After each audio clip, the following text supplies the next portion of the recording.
Hello students, wish you all a very good morning and a happy day ahead. Welcome you all to the Sikha Samjog Baleshwar. Today I am here to discuss about an interesting topic. Friends, are you very well known about different parts of a sentence? The parts like subject, object, noun, pronoun, adjective, adverb and verb are very common in English grammar. When we make a sentence, generally we don't become serious to put noun, pronoun, adjective or adverb in it because these are very simple to use. But when we put a verb, we become serious and we become very careful because many errors occur with the use of verb. Friends, generally the use of a verb is not independent. It always depends on the subject of the sentence. You cannot independently use the verb. Verb always depends on the subject, whether the subject is singular or plural, first person or second person or third person. Let's have an example.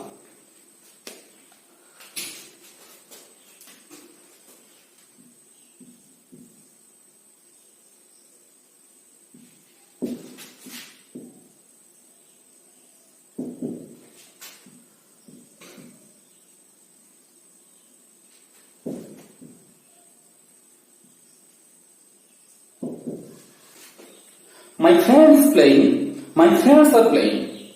Now look at the verbs of both the sentences. In the first sentence, the verb is. In the second sentence, the verb is are. Why? Why the verbs differ here? Now come to the subject part. In the first sentence, the subject is my friend. And in the second sentence, the subject is my friends. In the first sentence, the subject is singular.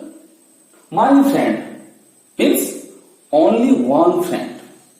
But in the second sentence, my friends, it means more than one friend. More than one friend, my friends. So here, the subject is singular. So, it takes a singular verb. It is singular. Its plural is are. So, a singular subject takes a singular verb and a plural subject takes a plural verb. Clear?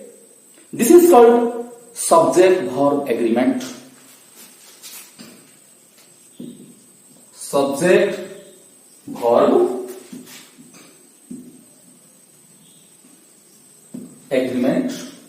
An agreement between subject and verb. Always the verb agrees with the subject. Whether the subject is singular or plural, whether the subject is in the first person or second person or third person. That means always the verb agrees with the number and person of the subject. Clear? So friends, here we know that the verb must be singular if the subject is singular. And the verb must be plural if the subject is plural. In other words, we can say that subject and verbs must be agree with one another in number and person. Let's have another example. Look at these two sentences. I have eaten, they have eaten. What do you see here? In first sentence, subject is I. Subject is I. And in the second sentence, the subject is they. It is a singular subject. It is a plural subject. I means only one person. I. There means more than one. So it is plural. But here in the first sentence, I takes or the subject takes have. Here also the subject takes have. This is a plural verb. Have is a plural verb. Its singular is has. But here the subject is singular. A singular subject takes a plural verb. How? But here in the second sentence, they is plural, have is plural. It's okay. But in the first sentence, why a singular subject takes a plural verb. It is so simple. Because the subject-verb agreement rules apply to all personal pronouns except I and you, which although singular, requires plural form of verbs. In other words, you can say when a verb agrees with the singular subject I or you, I and you. I is singular, you is also singular. You is both singular and plural, but when you is singular, it also takes have, and when I is singular, it also takes have. Dear students, I and you, when these two pronouns are singular, both I and you always take plural verbs. So, the verbs also agree with the person of the subjects. In the previous example, we knew that the verbs agrees with the number of the subjects, but here we see that the verbs also agree with the person of the subjects. Dear friends, let's have another example. I can go there, we can go there, he can go there, they can go there. Now notice that in sentence 1 and 3, the subject I and he are singular. I is a singular subject, he is a singular subject. But in sentence 2 and 4, the subjects are plural. In 1 and 3, the subjects are singular subject is singular. But here, in second sentence and fourth sentence, the subjects are plural.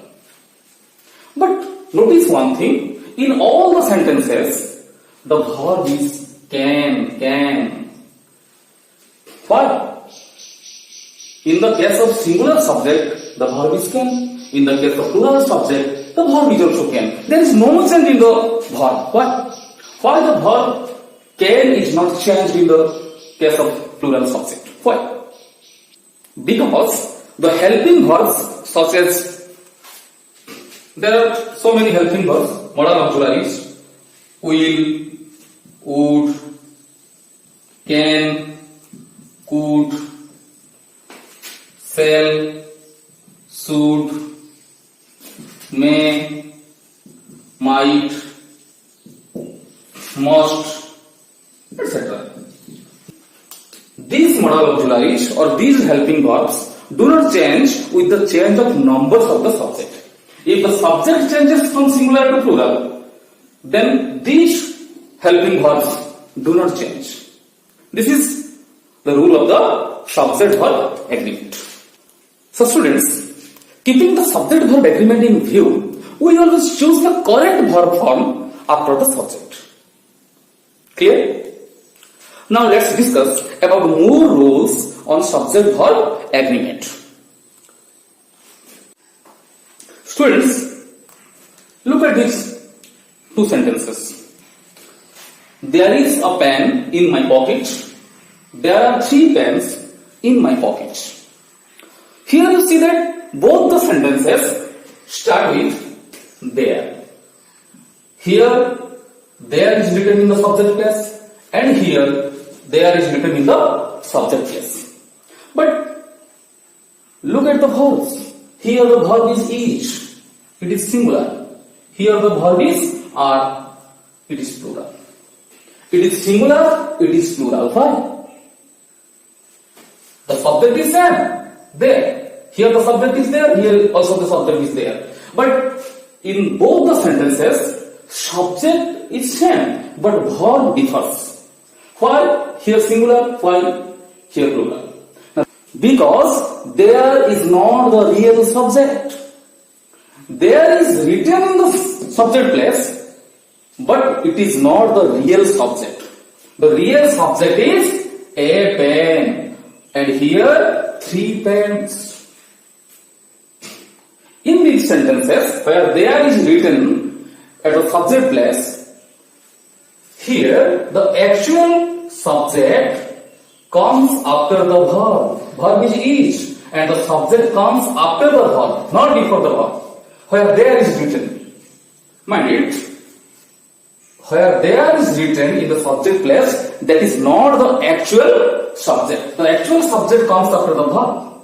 Here the subject is a pen and here the subject is 3 pens.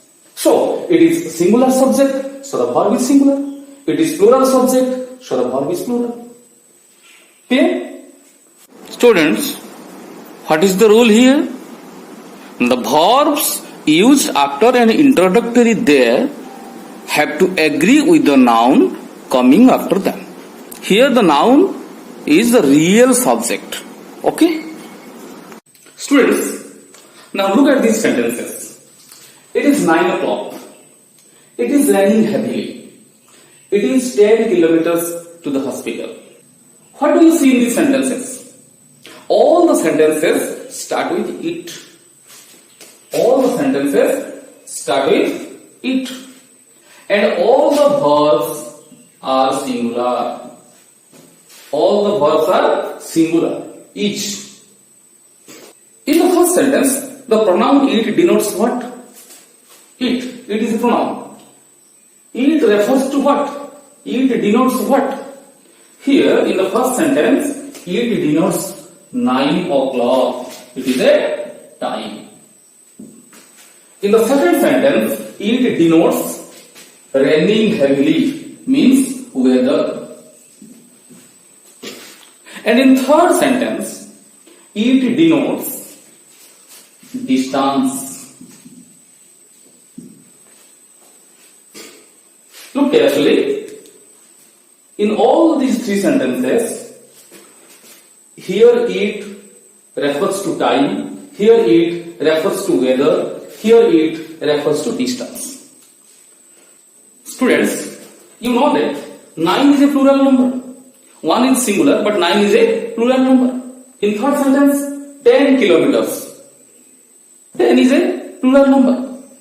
But here, the verb is singular. It is plural, but here the verb is singular. Why? It is because when it is used in normal subject position to make a statement about time, distance or weather, the verb is always singular. That is or was. The verb may be is or was. It is 9 o'clock, it was 9 o'clock. It is raining heavily, it was raining heavily. Is or was. In which case? Now if it refers to time, weather or distance, in these cases, the verb is always is or was. Clear? Well, now come to the next rule. 50 kilometers is not a long distance. 50 kilometers is not a long distance. 5 kilos of tea costs 1000 rupees. 10 rupees is a big sum for me. Let's discuss about the first sentences. In first sentence, the subject is 50 kilometers. But the verb is 50 kilometers. 50 kilometers plural. It is a plural subject. But the verb is singular, is. In the second sentence, 5 kilos. 1 kilo, singular. 2 kilos, 3 kilos, 4 kilos, plural. Here 5 kilos, plural. But here the verb is singular, costs, singular verb. In the third sentence, the subject is 10 rupees. 10 rupees, 1 rupee. 1 rupee, singular. 2 rupees, 3 rupees, plural. Here 10 rupees, plural. The subject is plural. But the verb is singular verb. Why? The subject is plural, but the verb is singular. Why?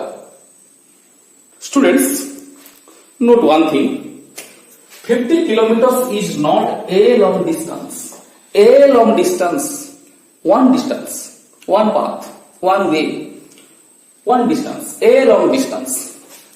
This is A plus A, this is plus B, this is the distance. The distance may be 50 kilometers. 50 kilometers is plural, but the distance is 1. So it is singular. Here, 5 kilos of tea. 5 kilos, plural. But tea, it refers to one figure, one quantity. Here in the third sentence, 10 rupees. 10 rupees is plural. But 10 rupees is one sum. A sum is a big sum. A big sum. Single figure or single quantity. So what is the rule behind it? Why the plural subjects take singular verbs? Why? Because when the plural number applies to distance, time, weight or amount of money and represents a single figure or single quantity, it is treated as singular. Though it is plural, but it represents a single figure or single unit or single quantity. So it is though plural, but here it is singular and takes singular verb. Clear? Okay, my dear students, now come to the next point. Now look at these two sentences. Mohit is my friend, Rohit is my friend. In this sentence, Mohit is subject. In this sentence, Rohit is subject. Mohit, only one person, singular. It is also singular. The verb is also singular. According to the subject-verb agreement, the singular subject takes singular verb. Here, both are singular. It's okay. But when we join these two sentences, Mohit and Rohit are my friends. You know it very well that Mohit and Rohit, this is a subject and this is a subject. Mohit and Rohit, it is a plural subject because there are two subjects, there are two singular subjects here in this total subject group. In this total subject, there are two singular subjects. So the subject of the new sentence or the subject of this sentence becomes plural because here there are two singular subjects. So the verb is also plural. The verb is also plural. The rule says two singular or plural subjects joined by and. Joined by and. Joined by and. Make the total subject plural. The total subject plural, which takes a plural verb. This is clear. But now come to the next examples. My dear students, bread and butter is my favorite food. Bread and butter is my favorite food. Here, the subject is bread and butter. Bread and butter. Two nouns join with and. Here two nouns, Mohit and Rohit, join with and. It becomes plural. Plural subject. It also joins with and. Plural subject. Here the verb is are, plural verb. But here the verb is singular. Singular verb. What? Here two nouns joins with and becomes plural. But here two nouns joins with and takes singular verb. What? Because the subject is singular. How? How the subject is singular? The subject consists of two nouns and joins with and. How it is singular? Singular subject. How? And students, note one thing. Here, bread and butter, though two different nouns, but we take it together. We do not take butter and bread separately. We take bread and butter at a time.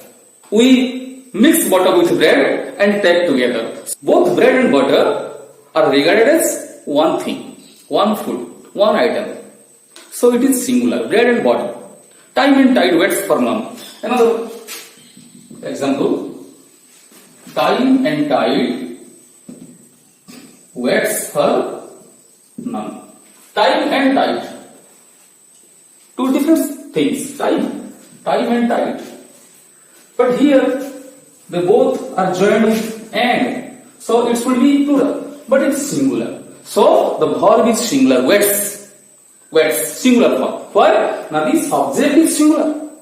The characteristics of time and tide are same. What is the common characteristics between time and tide? Now both time and tide do not wait anybody. Don't wait. So both time and tide are regarded as same object or same notion. Here the notion about time and tide are same, are equal. So it is singular.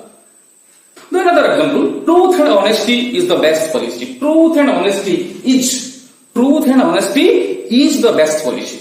Why? Why truth and honesty is singular? Because the person who follows truthness, he must be a man of honesty, or he must be an honest person. So truth and honesty, same characteristics, same quality. Nearly these are same quality.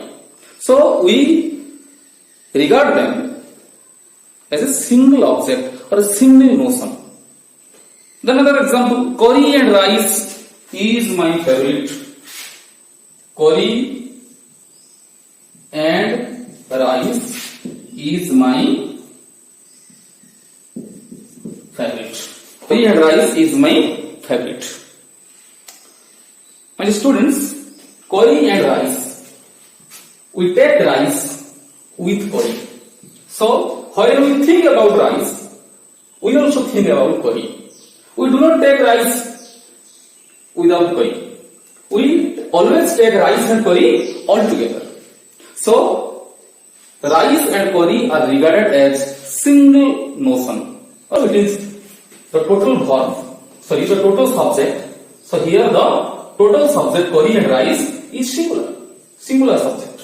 So the verb is also singular. Curry and rice are my favorite food. No. Curry and rice is my favorite food. My students, come to the next group. The captain of Team India and the captain of Sri Lanka are coming.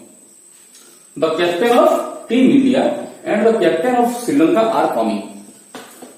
In the second sentence, the captain of Team India and the captain of RC, Royal Challengers Bengaluru, is coming.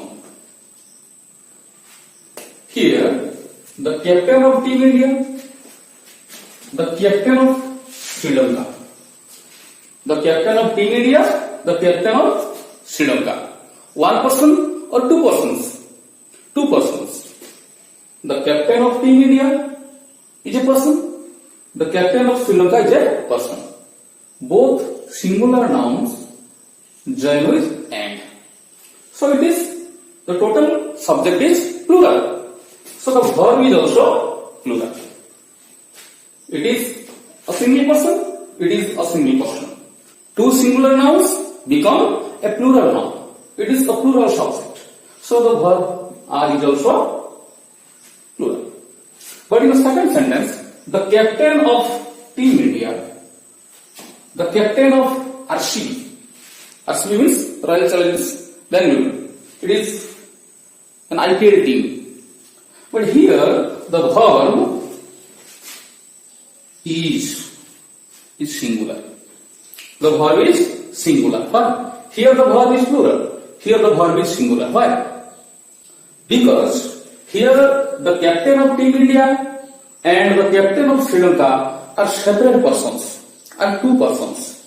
But here, the captain of Team India, who is the captain of Team India? Virat Kohli. The captain of RCB, who is the captain of RCB? Royal Challengers Bengaluru, who is the captain?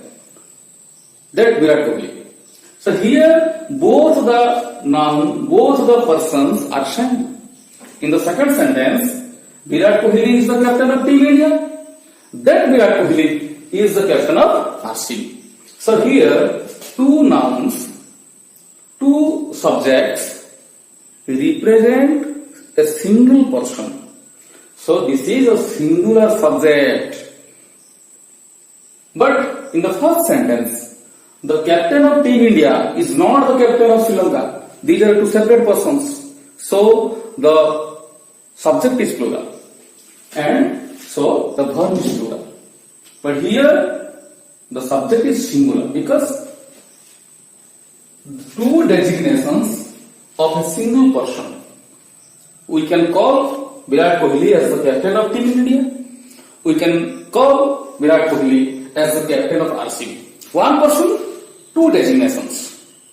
But here, two persons, two designations. So it is plural, it is singular. So it takes singular verb. The Vice President of India and Chairman of Rajya Sabha. Same person, separate persons. Same person. The person who is the Vice President of India is also the Chairman of Rajya Sabha. So here, two nouns, two designations, but same person. So the subject is singular. Note one thing. Here, the captain.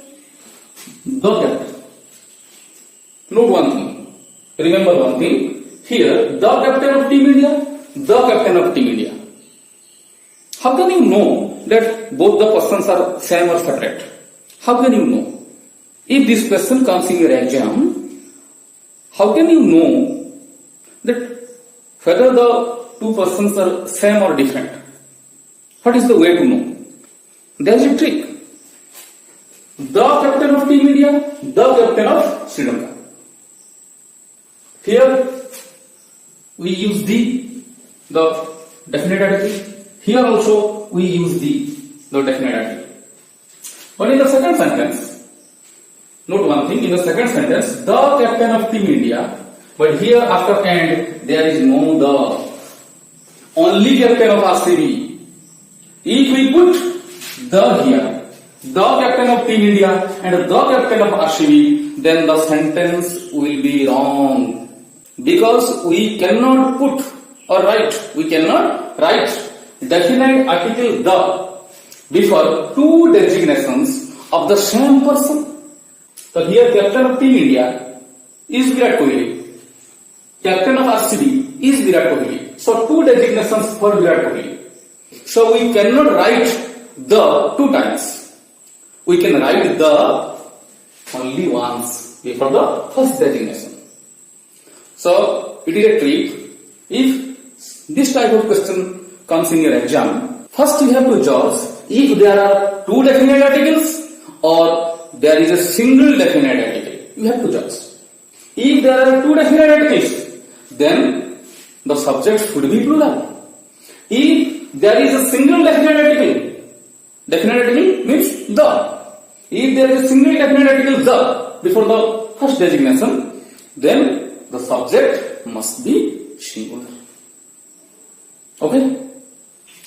Then what is the rule behind it? Now when and connects two titles or two designations of the same person, the verb is singular. If the persons referred to are different, the verb is plural. It is so simple. Just you have to notice whether there are two definite articles or a single definite article. If there is a single definite article, then the subject is singular. If there are two definite articles, then the subject is plural. A plural subject takes plural verb and a singular subject takes singular. Clear? Students, here there are some questions for you. Fill in the blanks. Each question has two options. Just you have to opt one. Question number 1. Geeta and her brother dash Swami. Can you say? Geeta and her brother. Geeta and her brother. Geeta is a singular subject. Her brother is a singular subject. Two singular subjects join with and. So it is total a plural subject. So the verb should be plural. Then the answer is Geeta and her brother are coming. Geeta and her brother are coming. Next question. Our HM dash asks Uriya. Our HM, third person singular number, our HM. So the verb should be singular. Singular verb means teach, teaches. Teaches. Teaches is singular. Teach is plural. Our HM teaches. Teaches the Uriya. Third question. It days 2 hours to reach. It was 2 hours to reach. Now it were 2 hours to reach.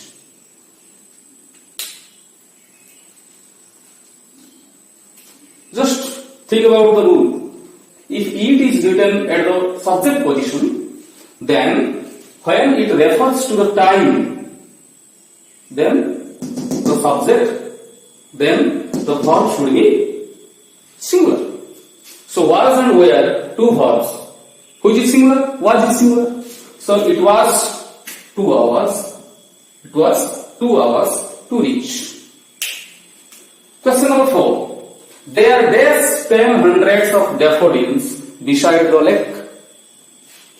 10 thousands of daffodils. 10 thousands of daffodils. Plural number. So if there is an introductory there at the subject place, then the verb agrees with the subject after it. The real subject is 10 thousands of daffodils. It is plural. It is plural. So the subject is plural, so the verb should be plural. There were. There were. Then come to next question. 12 years dash not a long time. 12 years is not a long time to spend in jail. Then come to next question. Question number 6. The DM and collector of Balashore dash invited me. The DM means district magistrate.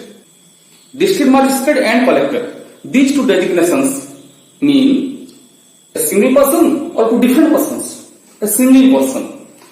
The person who is district magistrate, he is the collector. He is the district magistrate and he is the collector, the same person. So this is a singular subject.